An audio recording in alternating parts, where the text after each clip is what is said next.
I'm Chris Farrell, and this is On Watch.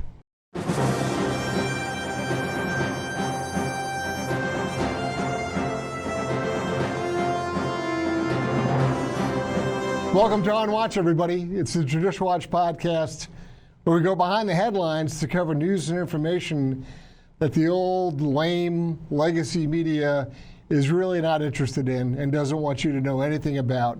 We try to recover some lost history and explain the inexplicable. Today, we're going to try to explain the inexplicable. And to do so, we're going to talk with a whistleblower out of the FBI, retired FBI agent William Taylor. Bill, welcome to On Watch. Great, Chris. Thanks for having me this afternoon. I appreciate it. It's a great opportunity to be here. It's very important to us that folks like yourself come forward and tell the real deal. Give us a story about what was going on in the FBI and what's going on now. It's incredibly important, especially in the period or the phase that we're in right now, where purportedly there's all sorts of new efforts to clean up the FBI, which in my opinion has been a rat's nest for a very long time. But just to give our viewers and our listeners a little sense of scope or depth, can you give us the 30-second life story of Bill Taylor? You're an FBI agent. What kind of work did you do, and where were you? Yeah, sure enough. So I started in late 2003, retired late 2023, 20 years as an agent. My first office of assignment was in Newark, the Newark field office. Great work there. I worked in the OCDEF, or the international drug cartel type drugs, for a number of years before transferring over to the counterintelligence program, which is something I had always wanted to work, national security. Not having really any family in the Newark area, I took a transfer to FBI headquarters in 2010 to work counterintelligence matters. My focus was on the Iran program there. I did some interagency details to other government agencies, was a unit chief there during the time period of the JCPOA, during the Iran nuclear agreement negotiations. And then for the last part of my career, my last 7 years, I pushed out to a field office in Knoxville, Tennessee as a supervisor there, where I retired in late 2023. Great. That's a nice thumbnail sketch summary. So my misspent youth was as an Army counterintelligence officer, and we'll avoid that long discussion. But I identify with your counterintelligence time. When you euphemistically refer to other government agencies, I'm guessing you were detailed as a liaison or in some sort of a joint operation with CIA. And in that regard, I'm also familiar because I'm a farm-trained counterintelligence guy on top of that. So we have commonality. We speak a common language on a number of points. So you very pointedly, at least on your X posts and the work that you've been putting up there, refer to yourself as a whistleblower. Talk us through your experience and how you blew the whistle and who you did it with or to. Yeah, for sure. So my whistleblower activity actually started quite some time ago, a little over 10 years ago in 2015. And it related to the Iran program. In fact, I had posted my 2015 whistleblower complaints to Director Comey on my X account, where the State Department, Department of Justice, and the FBI were interfering unlawfully with U.S. government FBI investigations and other agency investigations into Iranian proliferation and development of their weapons and nuclear program. We were being obstructed and prohibited from arresting individuals to which we already had indicted, secured arrest warrants, judicial arrest warrants, and whatnot from the judicial system. And they were stepping in, meaning Department of Justice and State Department, to prevent those. And this was occurring at the highest levels in those agencies, from the Attorney General, from Secretary Kerry as well. Is this because the Obama administration was just hell-bent on pushing through the JCPOA or the Iran nuclear deal, depending upon who you want to talk to? They were so set on brokering a deal with Iran. They didn't give a damn what the actual intelligence threat was. It was at any and all costs. And the ironic thing about this is when we arrest an international figure in particular related to Iran proliferation and their weapons and nuclear program, almost invariably every time, it's a trove of intelligence information that comes with it, whether it's the devices that we are able to gain access to post-arrest, the interviews, et cetera. We always get good intelligence related to the program. So not only were we unable to arrest people, in some cases who were on the terrorist watch list, from arresting them when we had lawful arrest warrants, we missed out on the opportunity to inform the policymakers on the very deal that they sought to negotiate with Iran. They were going into it blindly and ostensibly doing favors for the Iranian regime at the same time. And as I outlined in my protected disclosure in 2015, some of them were of the financial benefit to Foreign Minister Javad Zarif himself.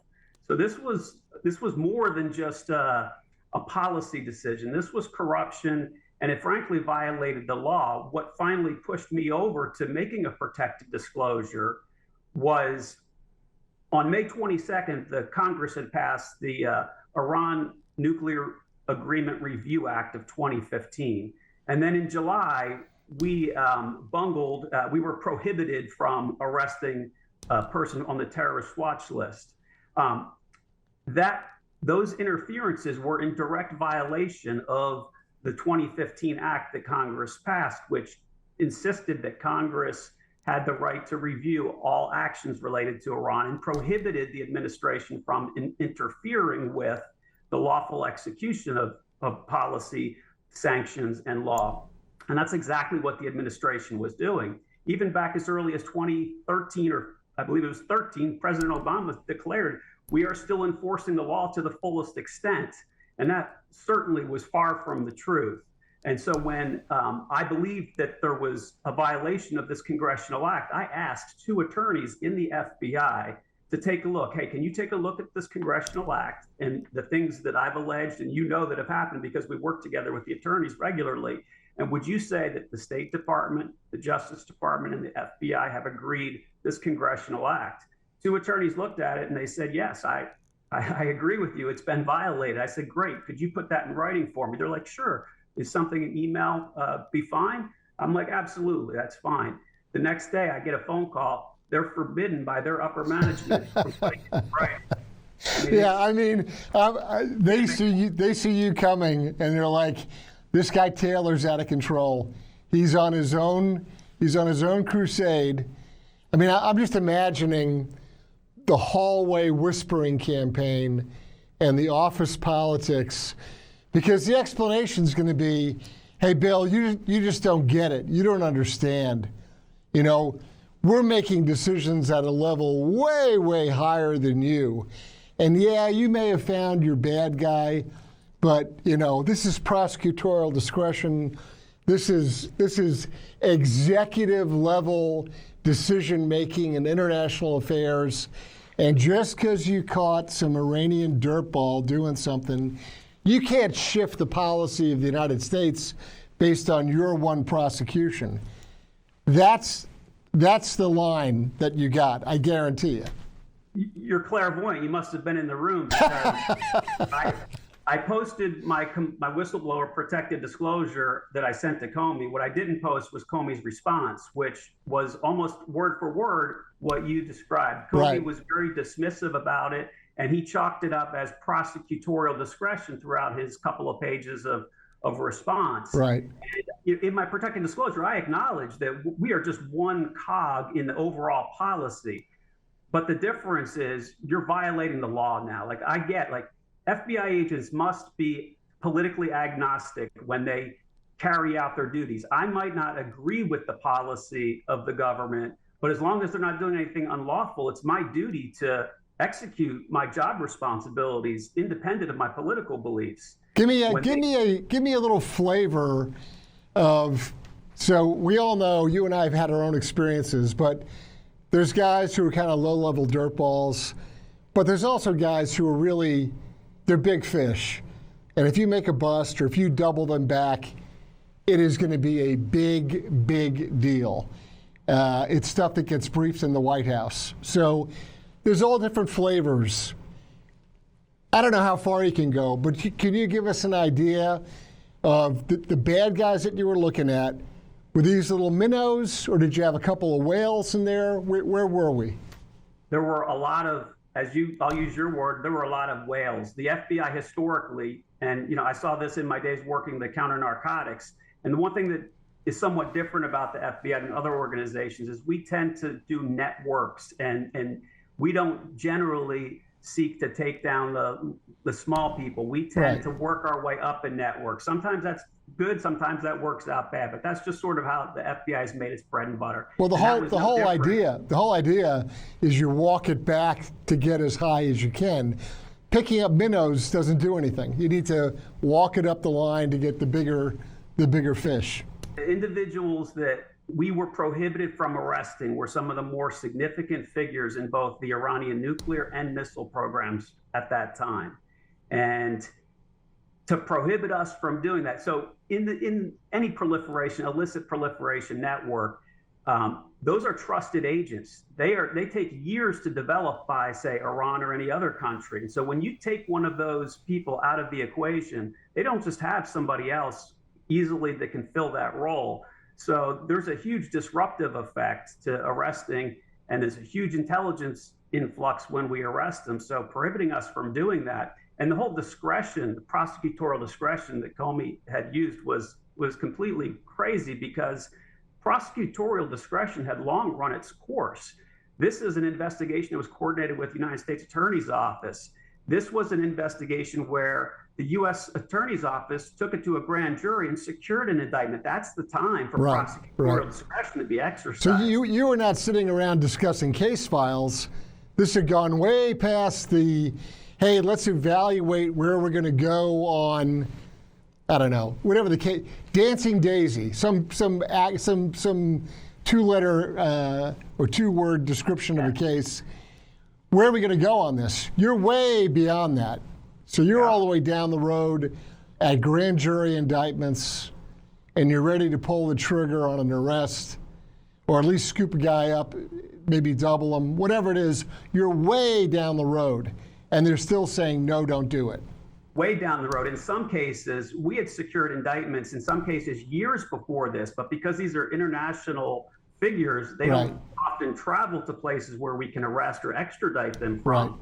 So these are things that we had been trying to operationalize in some cases for years. And when the opportunity came and we were told no, and then when it became a violation of the Congressional Act, it was time for me to raise my hand and say something that we couldn't do this. Yeah, so I'm sure, I mean, the minute you did and I respect you for doing what you did, because all too often, at least in my experience, I've bumped into some of your colleagues who just kind of put their heads down and they'd rather not do anything because they're opportunists and careerists, really. They just want to hit the 20-year mark and do whatever the hell it takes to get their retirement. You at least had enough guts to step up and say, hey, wait a minute, this is wrong. So I congratulate you on doing that, because there's not a lot of people with the courage that you have. But once you do this, I mean, there's no going back, right? You drew a bullseye on your forehead professionally. Yeah, for sure. I will say that in 2015, the climate was somewhat different, and this is just my own personal experience, but I don't really feel like I had excessive retaliation against me in 2015. I definitely think that my career was, if I had career ambitions, which I was at sort of the upper level of where I wanted to go in my career, I wouldn't have been able to proceed further in my career. I like how you phrase it. There wasn't excessive retaliation. So, like, you accept that there's a certain level of backlash that you're going to face, but it was just the regular, normal level of backlash, not the excessive level. That's right. I was hauled into the assistant director's office at the time, and he pounded on his desk. His face was beet red, and being a military guy, I was undressed for 10 solid minutes and chewed up and down one side to the other. Right. Like sure, he's not supposed to do that, but that's when I say I wasn't fired. I didn't lose my security clearance, but I certainly got my rear end chewed out pretty significantly. And afterwards, my immediate boss, who was with me for my rear end chewing, later said, "Boy, I've never seen him that angry before. I've seen him angry a few times, but not like that." Yeah. And I get it. Like I circumvented the chain of command when I went to Comey with my protected disclosure. I understand that, and that's why I kind of say, it could be worse. It could have been worse, and it was worse than moving forward into 2022, 2023. It was worse the next time around when I became a whistleblower. So take us to that point. So this is towards the end of the game. You're down in Knoxville, you said? That's right. Yeah. And what happened there? So Knoxville is one of the smaller offices in the Bureau. It recently merged and is now part of the Nashville field office, and it serves as a satellite office, but it was its own office. Now, in 2022, I blew the whistle because we were investigating some folks for domestic terrorism. And one of my job functions, I had many job functions, but one of them is I was a supervisor of our surveillance team, our surveillance assets. And so this domestic terrorism investigation came up where they wanted to conduct some physical surveillance, not electronic, physical. They wanted to follow them around, take notes on what they were doing. And so as part of my responsibility, as part of my policy imposed responsibility, is to make sure that the surveillance is lawful. And so I looked at the investigation, which was run by our Joint Terrorism Task Force, and I had some serious questions, let's say, about the predication on the investigation. In fact, when I looked deeper, there wasn't sufficient predication, and some of the statements in the predication were false, not true, fabricated, if you will. And so I refused to approve the physical surveillance on these 3 domestic terror subjects. And when I say domestic terror, it probably conjures up some imagery in one's mind. Let me depart for a quick second to explain. These were 3 individuals that got into a street fight with a person of a different race. And it was opened up as a civil rights case initially, and then migrated to a domestic terrorism. Nobody was seriously injured in this street fight between 3 individuals. It was a total of 5 individuals, 3 from one race, 2 from another. Nobody was seriously injured, but we opened up domestic terrorism investigations on them, which means they get nominated to be watchlisted, a stigma that sticks with them for the rest of their life, potentially. And there's virtually no way of undoing that. I have, I've got a variety of sources on how watch lists have a tendency to spread, and one agency tags you, so another agency tags you, and there's virtually no undoing that right now. That's right, and it's the FBI's policy that any domestic terrorist subject is automatically nominated for watch listing, every one. That doesn't mean they're going to be placed, but it means that by policy they will be nominated, and depending on the individual circumstance, they may or may not. So I refused to surveil these individuals. I reached out to our chief division counsel in our local office with my concerns and questions about the predication of the investigation and the fabrications or lack of true predication. And I didn't get an adequate response where it addressed any of those concerns. And so when I failed to approve the surveillance, my supervisor or a supervisor ordered me to approve it, to which I again said, no, I'm not going to. It's against the law, and I'm going to file a protected disclosure. I filed protected disclosure before. I mean, it was my duty to, actually. It's our statutory responsibility to make protected disclosures when we reasonably believe that malfeasance is occurring. So I take that responsibility seriously, and I did that. The next conversation I had with my boss was, we're going to OPR you, in other words, an internal investigation, because of your insubordination. I was like, what? You can't do that. First of all, that in itself is illegal. But you know what? Insubordination, I get it. I was given an order and I refused to follow it, I will be happy to stand in judgment about my insubordination and show that this case had no proper predication. Yeah, it was an unlawful order. I mean, it's real simple. You have no obligation to follow an unlawful order. Interestingly, the FBI's own policy guide, when it comes to insubordination, it specifically says that failure to follow an order, even though you believed it was unlawful, still is insubordination for which you can be punished for, which seems a little strange that they disregard the law like that. But so that's what kicked off what I would say is the real retaliation against me. Previously, getting yelled at. And, let me ask you, this is an FBI culture question, I guess. So if you're in a position of responsibility and you make this sort of conscientious declination, or you say, I think it's an unlawful order and I decline to pursue it, and you put it in writing, you have your rationale, why don't they either relieve you or reassign you? Why don't they say, you know what, we understand because you argue to the point of decision, and if you can't follow the order, you either resign, you can resign altogether, or you can resign from the position and say, look, put me in charge of, fingerprints or whatever it is. I'm not going to be the surveillance chief anymore. Is that just not part of the culture in the FBI? So if you say no, that's it, you're done? Yeah, most people don't say no. When in the Bureau, there is a very strong incentive to, the phrase "go along, get along." That is a well adhered to. Let me ask you another question. So why the fixation on taking this, what seems like a very muddled fight situation between persons of various races, and the details frankly don't matter, but so what's the objective? What's the drive to say, aha, we got a domestic terrorist? Why isn't it just a handful of guys being stupid? How does it become domestic terrorist? And what's the incentive to get one of those, marked up on your score sheet?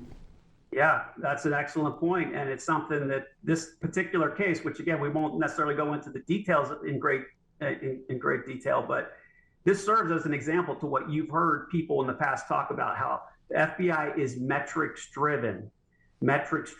And this is a perfect example of that. I alluded to the fact that this was a civil rights case first. So this was a local case. Our civil rights squad liaisons with the local PD and gets the police report from the local PD and decides, well, we're going to open up a civil rights case on this. So they open up a civil rights case. Now, it is important to point out one thing from the police report. There's a box on the police report that indicates whether racial bias was a motivation in the alleged crime on the police report. It said no in that box on the police report, but yet the FBI opened up a civil rights investigation. Even though the responding officers evaluated it and said, not a civil rights issue, these are just guys having a fight. Exactly. And now the lead case agent on the civil rights case was a female, and she was pregnant and was going out on maternity leave. Now, because civil rights has some overlap potentially with domestic terrorism, some of the domestic terrorism squad was assisting her on the investigation. So she goes out on maternity leave for a number of months. Now, in the Bureau, it's very important what we call Turk, right? Like the numbers. If you're on the JTTF, which is funded in one mechanism, you can't be working a program outside of your assigned purview. It is frowned upon significantly. Right. So when she goes out on maternity leave, the people are like, well, what are we going to do? This squad is the one that's been helping. They're the perfect ones, but their boss says, no, I'm not letting you work and Turk a civil rights case. You need to be working and Turking domestic terrorism cases. And so their solution is, well, we'll just open up domestic terrorism cases. And so the interesting This is so dishonest. This is the worst kind of bean counting nonsense. Complete shell game. Yeah. And so here's another part of the metrics thing. In real life, On the civil rights case, there's one case, one investigation on 3 subjects. By FBI policy for domestic terrorism, you have to open a separate investigation on each subject. So that one case, which shouldn't have been opened to begin with, that one case now blossoms into 4 cases, 3 domestic terrorism cases and a civil rights case. Right. So the metrics, right? Now you have suddenly pump up the stats. 3 domestic terrorists, allegedly, in the Knoxville area of responsibility. And keep in mind, this was a street fight between a few people.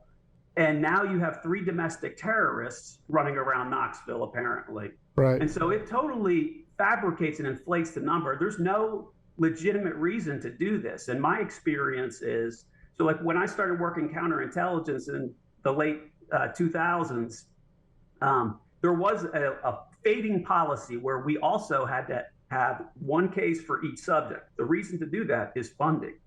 There is no other reason. Yeah. It inflates your program so you can go to Congress and say, we need more money for this program. They don't do it in other cases. They don't do it in other programs like civil rights, for example. Right. And of course, the great irony is you'll find police departments across the country doing the exact opposite. And so you've got a rash of burglaries in a particular neighborhood, and instead of reporting 8 different cases, you'll find the sergeant in charge goes, it's probably the same guy. So just put down 1. I can't tell you the number of either deputy sheriffs or other law enforcement guys who have said, we're totally skewing our numbers. We know that there's been 8 different incidents, and our boss just says it's probably the same guy, mark it down as 1. Because they want to have good numbers, and that's all that it is. That's all it is. It's a shell game. And so you've heard the metrics game being talked about over the last couple of years. This is a real life example of just how they do it and why they do it. It's completely artificial. And in the most specious of cases, too, it's not like these were truly domestic terrorists. We're not talking about Oklahoma City here. We're talking about a street fight where nobody was even seriously injured. Don't get me started on Oklahoma City. Yeah, I just did a podcast on it. It's one of my pet rocks, that and TWA Flight 800. It's I won't get started on that. But I will get started on something that's sort of within the time frame, at least when you were getting ready to retire. You would have had a feel for the environment. The Gretchen Whitmer Fednapping case, where the FBI deployed like 14 assets to recruit 10 guys, and the supposed ringleader, he's such a charismatic genius that he's living in the basement of a vacuum cleaning store with no running water. So this mastermind supposedly is going to grab the governor. I mean, this is another classic case where the FBI goes out, they find low-hanging fruit, right? The old joke about you've got all the personality disorders and character defects we're looking for, right? You guys went out and picked the lowest hanging fruit.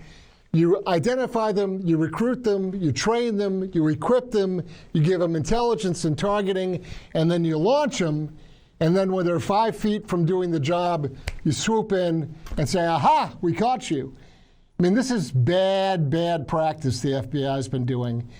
And the Gretchen Whitmer case is, I mean,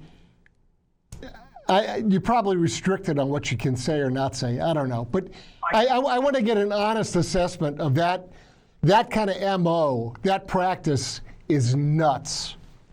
It can very easily go over the line, I would say. Undercover operations have been a staple of the FBI for a long time. And I've participated in some, and they can be valuable.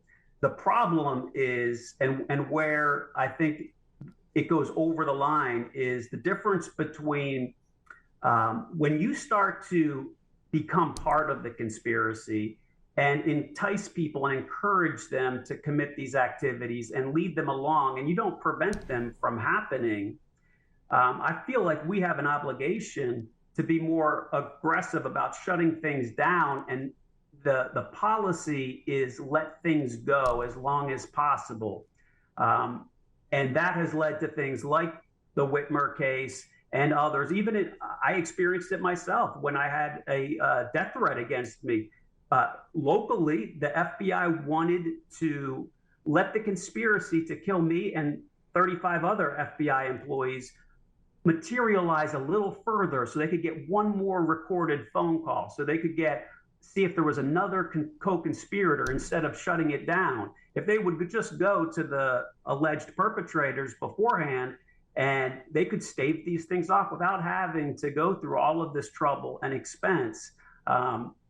There is a place for undercover operations, and there's a very ill-defined line that goes over the edge where they start to become part of it and start encouraging it for the sake of stats and numbers and arrests. So what's your take on January 6th?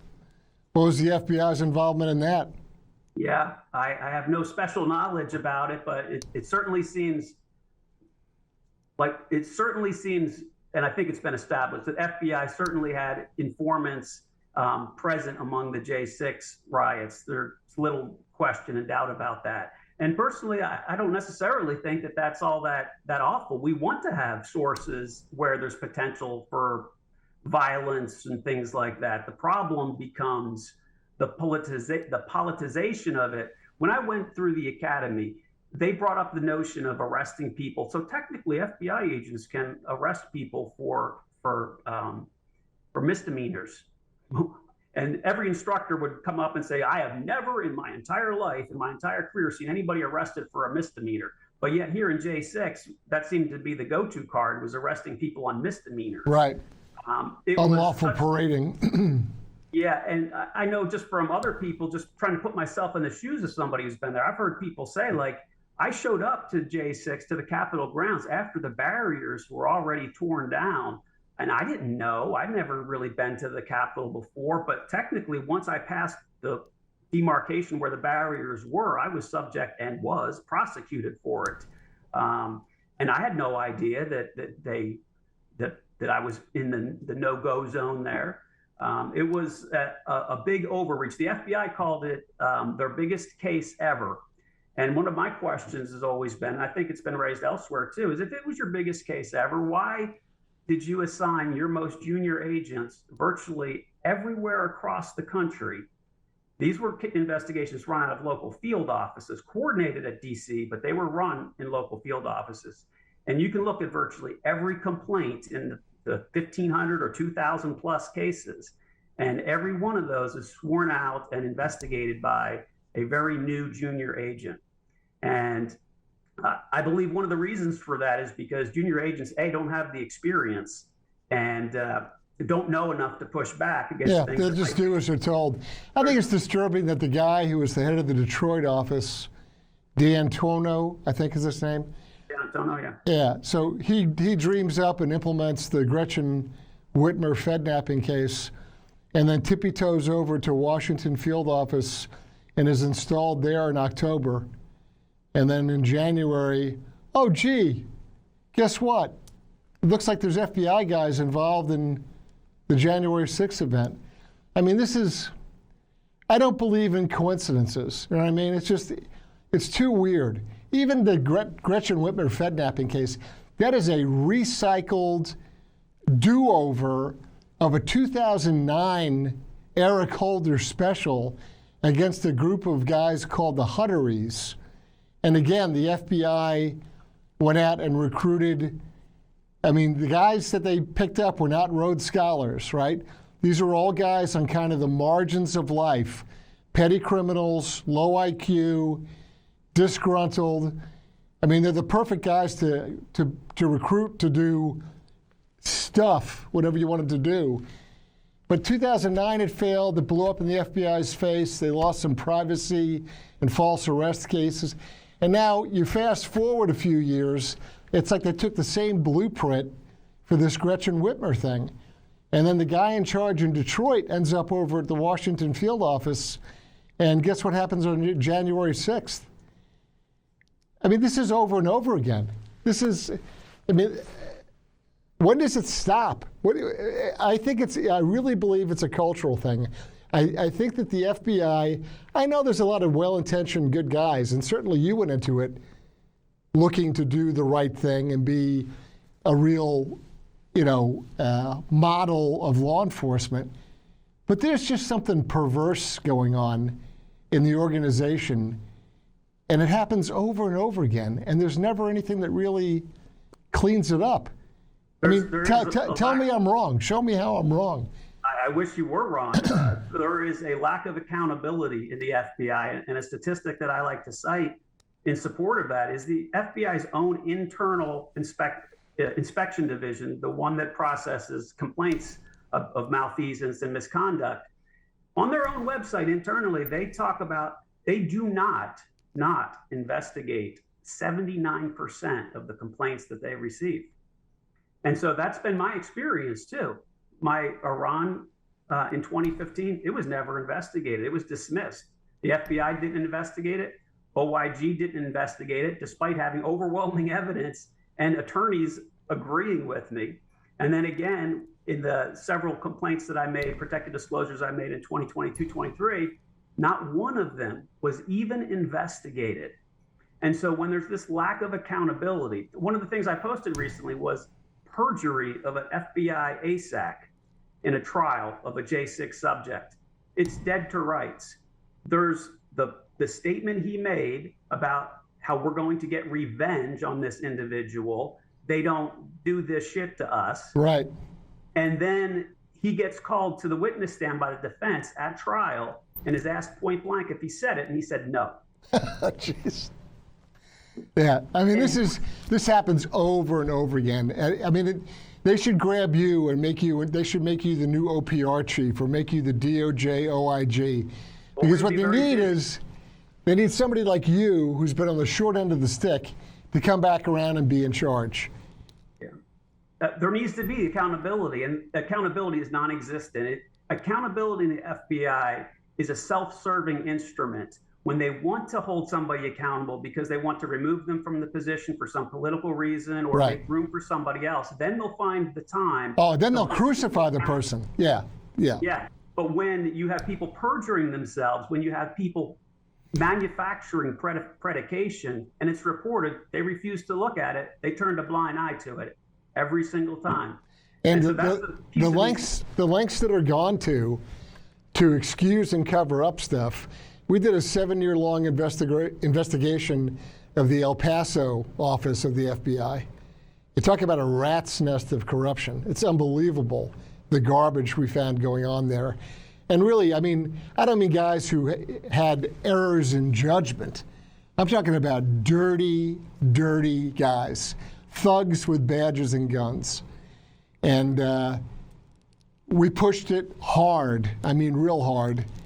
And, Senator Grassley, God love him, he kind of chickened out and punted. The DOJ OIG, we had some progress there. Some stuff was done to move people around or get rid of them. But there was never any real big, headliner kind of the accountability you were talking about. Just never happened. Yeah. And unfortunately, after I retired, I had a little time on my hands. I go back and started looking historically a little bit at FBI malfeasance. And there's scandal after scandal. And I'm not talking about the big COINTELPROs, but you can do a survey over the last 100 years, and the record is replete with story after story of misconduct. And then it's almost like the same protocol over and over. When they get their hands caught in the cookie jar, you'll have the director or somebody come before Congress, fall on the sword, say they're sorry, they're going to make reforms, and lo and behold, 2 years later, they're back to the same malfeasance and dirty tricks that they've always executed. And it's just gotten worse. I'll give you another quick example. The individual that perjured himself, when he first became ASAC in 2019, within the first couple weeks of his position, he's out at a bar one night and a police officer has an issue with them. And the ASAC apparently has some cross words with the police officer. The officer throws him in the back of a squad car on a weekend night out at a bar. FBI agents had to be deployed to the scene to rescue him and bail him out. Now, had the FBI had accountability for that individual in his probationary period, in his first 2 weeks on the job as an ASAC, he would never have been in a position to perjure himself 3-4 years later. It's it's just infuriating that the FBI neglects accountability and lets people like this, just as one example of an individual, persist through. It tarnishes the entire organization. Yeah, I mean, important pro tip. Here's a clue. If you're the ASAC, in fact, not even that, if you're an FBI agent, you should not be hanging out in bars and getting in confrontations with police officers that result in your arrest. That's not good judgment. That's bad. Good judgment. You know, in case you're hazy on the whole good bad thing, that's bad, right? Don't do that. So I mean, what the hell? Why don't they just say, look, go ahead and you can resign now, or we'll fire you in 2 weeks. Take your pick, right? Why would you even have the guy around? What's the point? Well, exactly. What's the point? Exactly. You exhume that sort of bad judgment. And this is an individual who's in the past going around bragging about some of his malfeasance. I frankly don't understand it. People just seem to get protected when they reach certain positions, and they're rewarded for their bad judgment. Right before he was promoted, even, our field office had an inspection, and that's a normal thing in the FBI. Field offices have a field office-wide inspection every several years. And during that inspection, one of the important features is, hey, did a squad do their file reviews? Every case, a supervisor is supposed to do file reviews of every case. Well, this ASAC, when he was a supervisor, I think it was probably an FBI record, he failed to do 89% of his required file reviews, and 3 months later, they promote him for it. I mean, it's not like a one-time thing, and then he goes on to perjure himself. You know, why the FBI just can't hold people accountable? They're really shooting themselves in their own feet, and it's a problem for American people, because the FBI can frankly predicate an investigation on anybody if they want to. Sure. Yeah. And that's how they get away with all of their malfeasance. The policies are so subjective. We learned a phrase in the academy, and we kind of reinforced our entire life, was, it's all how you articulate it. Of course. It is completely true. Whether you're involved in a shooting, it's all how you articulate the details of what happened, whether or not you're going to be in trouble or not for your actions. Whether it's opening a new investigation on somebody, it is all how you articulate it. Which is best expressed in how the FBI does business at the most foundational level, which is you walk in the door and you say, hi, I'm Special Agent so-and-so, I'd like to talk to you about whatever. And whatever transpires, whatever happens in that interview or that encounter, you walk out the door, and at some point, you write a 302, which is like an investigative memo for record. And whatever you put in that 302 is reality, period. That's it. That's it. Right? That's exactly right. Nothing's recorded. Nothing's videoed. No. It's just you. Maybe if you have another partner with you, it's whatever you cook up together. And that is like gospel, right? And so, like you said, however it's articulated.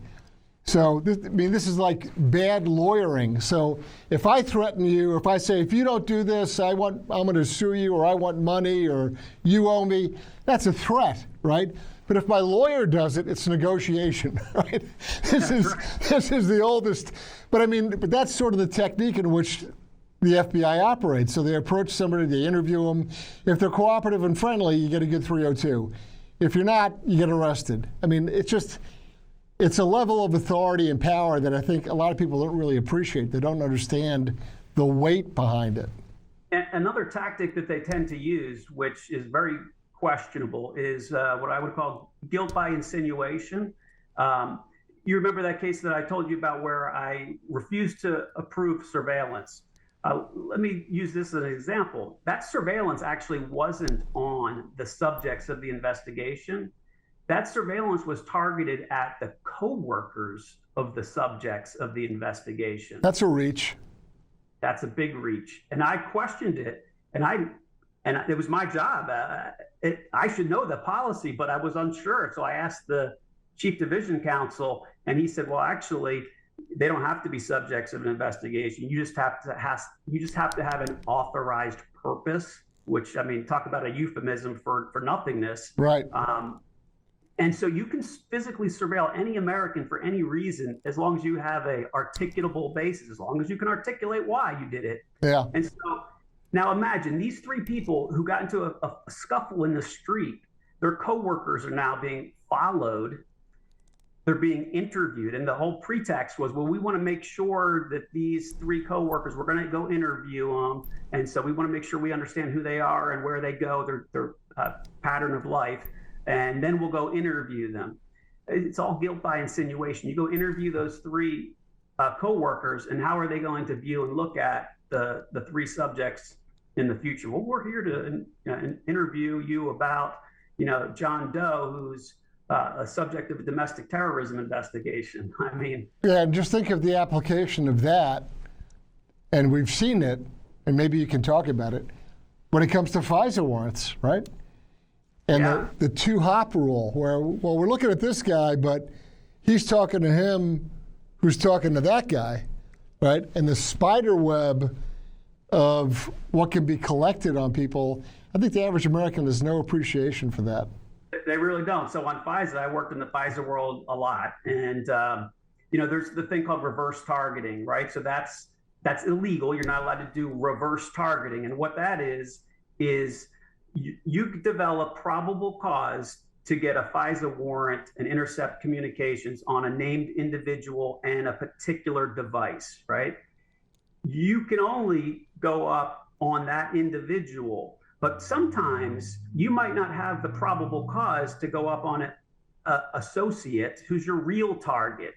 So instead of going up on your real target for electronic interceptions, you might have probable cause to go up on a secondary target, knowing that you will get the interceptions of your primary target, which you don't have authorization to go up on. That's illegal. That's called reverse targeting. Right. FBI are masters at doing that. And it's impossible to prove, because as long as you have legitimate probable cause on the target that you get a warrant for, it's called incidental collection. You can surveil and listen to and read the emails and communications of that other individual who's really your target. And then hopefully you'll get enough probable cause during the course of that interception to go up on a FISA on your true target. But it's an illegal practice, but it's commonly done. The FBI, one of their primary goals when you institute a FISA is to develop new devices, email accounts, phones that you can get coverage on, and new individuals you can spread your FISA coverage to. You're the perfect person to discuss this with, so stand by. People are going to learn more and more about Russia, right? And all the ridiculous efforts that were gone to unlawfully target President Trump and the circle of people around him, both as candidate, as president-elect, and then in his presidency. And one of the things that I've tried to point at and talk about, and you can feel free to chime in. I know this is going to activate one of your counterintelligence alarms when I talk about this. But the trick with Trump, when you look at Papadopoulos and Carter Page, this is one of the oldest tricks in the book. So there's an executive order called 12333. It defines and sort of explains intelligence activities and operations. But there's a prohibition in it, and it's section 209. And it talks about undisclosed participation in U.S. organizations in the United States.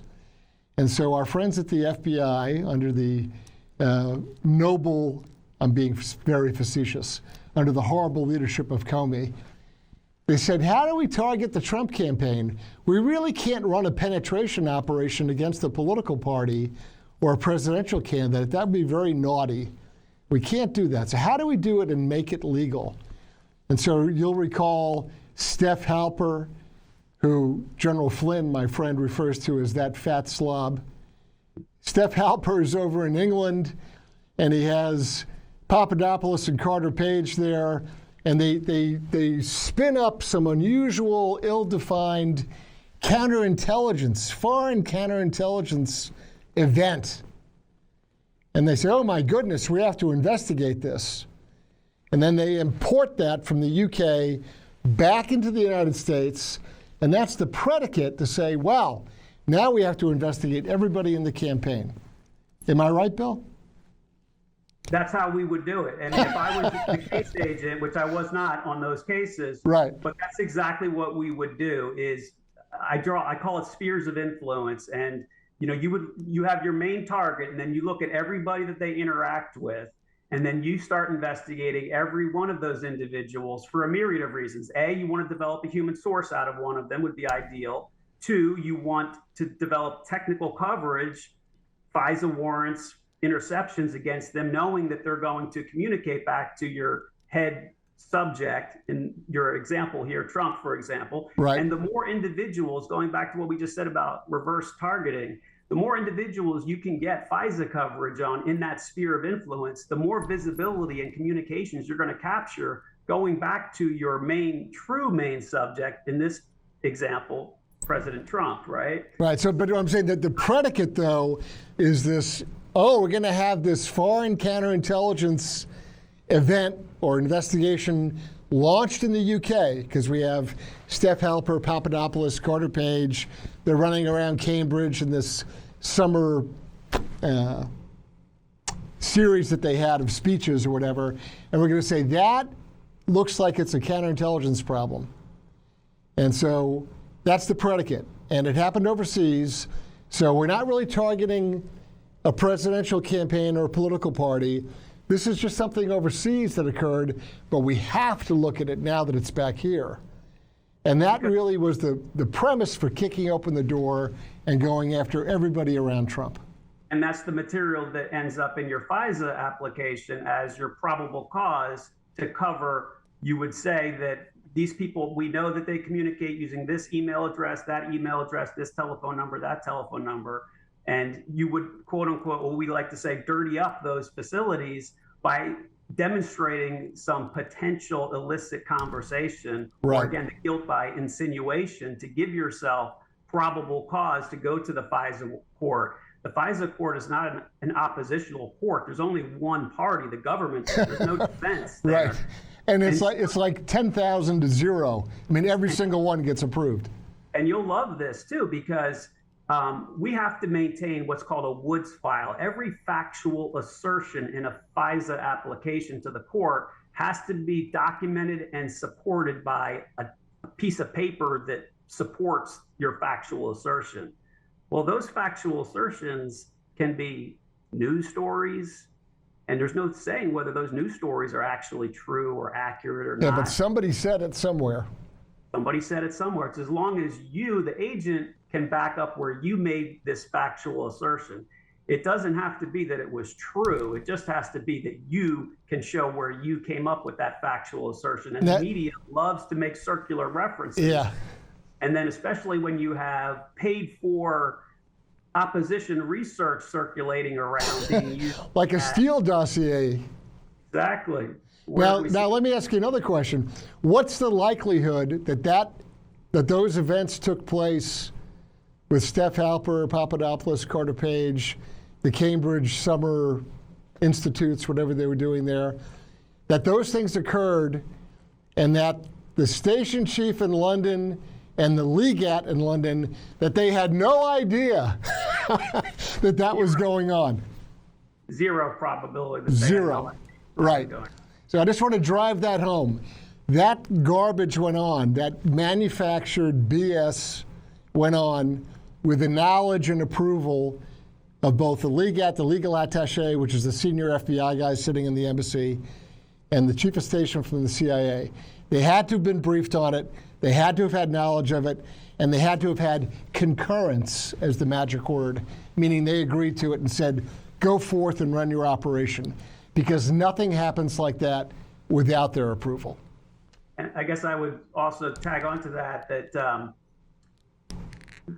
the FBI is allowed to intercept communications in the United States. So when people are overseas, the FBI doesn't have authority to intercept those. Except when... Except others might. Right, exactly right. Bill, this has been a great conversation. Your X posts, your X handle is at RET FBI, retired FBI.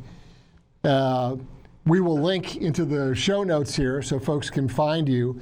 I'm going to give you the last word. If there's a point you'd like to make, or if you want people to follow you, obviously on X, but also if you have a Substack or you have some other project or book you're working on, I'm going to let you wrap it up here. Go ahead. I appreciate it. I just thank you for the opportunity to come and speak about this. I haven't spoken publicly to anybody in the past yet. My main point is, like, some people call for the abolition of the FBI, and I understand that sentiment, and sometimes I feel that way myself. I truly do. But the FBI can and does have a valuable role to play in the security of our country and our rights. To me, the real question is whether the FBI and its personnel can show the responsibility that they need to administer that role. And recently, in the past 5 or 10 years, they've really not been doing that. And I just hope that we can have meaningful reform finally with the FBI, that we can have the quality people in charge that we need to restore the FBI's integrity and trust that the people need. So that's it. And I just hope that we can do that. And if I can be a part of that, I'm always willing to do so. And folks can follow you at RET for retired FBI is your X handle. I'm looking over your shoulder, your right shoulder, and I see military decorations in a box up there. I can't resist because I'm a former Army officer in my misspent youth. Can you tell me what that is back there? That was my grandfather. He was a private in the Army, and he landed on Utah Beach on D-Day as part of the 1st Engineer Special Brigade. I'm very grateful that he survived his journey in the Army on D-Day. I also have a 9mm Walther pistol back there that he took off a German and was authorized to bring back with him. Certainly one of my personal heroes. At 24 years old, he lands on D-Day, has already been married and has a kid. And I just hope that our youth today can live up to some of that luster of the greatest generation. I was very proud of my grandfather. That's fantastic. That's a great story to share. And you are exactly correct. It's guys like that who gave us the wonderful country and that we need to preserve and protect. So thank you very much, and thanks to your grandfather for his incredible service in an unimaginably challenging operating environment. Indeed. I appreciate your time today and having me. Look forward to talking with you in the future. Thanks very much, Bill. I'm Chris Farrell on Watch.